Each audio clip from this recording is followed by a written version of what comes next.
Here is another Despira astronomy video, this time regarding modeling the Milky Way. This is a very rewarding non-mathematical journey for the students, demonstrating the importance of modeling and comparing it to actual data that's taken in the Milky Way. So this is an overview of the Milky Way. The template itself, if printed to scale, is about 12 inches by 12 inches.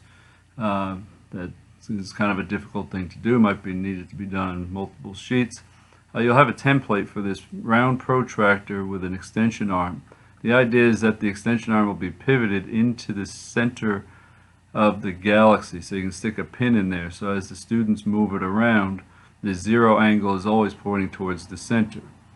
So that's the galactic longitude. Make sure you have a protractor that reads counterclockwise.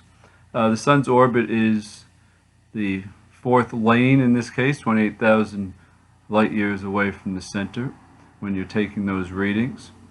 It is best if you could print this up on transparency, it would be helpful. And just a ruler. So these are the simple tools that you need. There'll be a couple of pins. I usually put this on maybe a ½ inch of styrofoam, get a sheet from Lowe's or Home Depot, cut it up, and you can put the sheet on it. They can stick the pins in.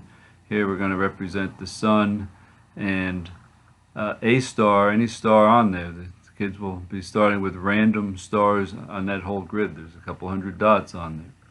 So I'm going to let the animation run, but they're supposed to start in a certain spot, look at a star, note its position, and then measure the galactic longitude and distance as it travels around. So they'll be going through 20 steps.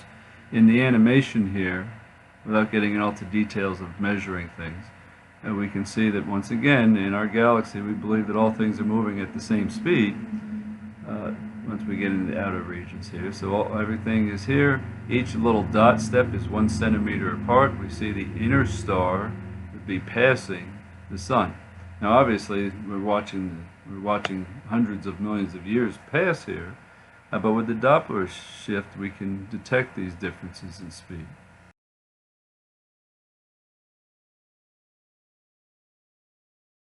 And before I get into an example of looking through how to take the data on the diagram, I just want to talk about this spreadsheet that's available for the class.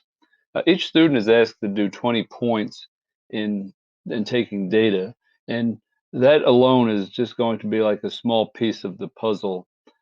So each student is asked to do a different segment of the galaxy, study a different segment, work with different numbers in the model, and they'll be entering their data in this spreadsheet where it'll all come together. It's much more cohesive that way if you use it as a class activity. So they make their little piece, but then you'll be able to see the collective data that they're doing, which might be on the range of 400 data points from a class of 20. And then you can go on from there to talk about how the model matches up with reality.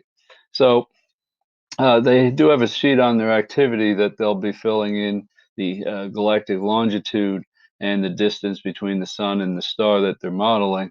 Here's just a place for that to come together. So there's an example in here already. It will be left in there. It's valid data, so it'll be the first data set and an example for students to look at. They're directed to kind of drive down the lane until they find a parking space that's available. So that's here, and this is where their data will be entered. So we'll put the spreadsheet in a little window in the lower section of the screen and enter the data in as it's gathered in the example.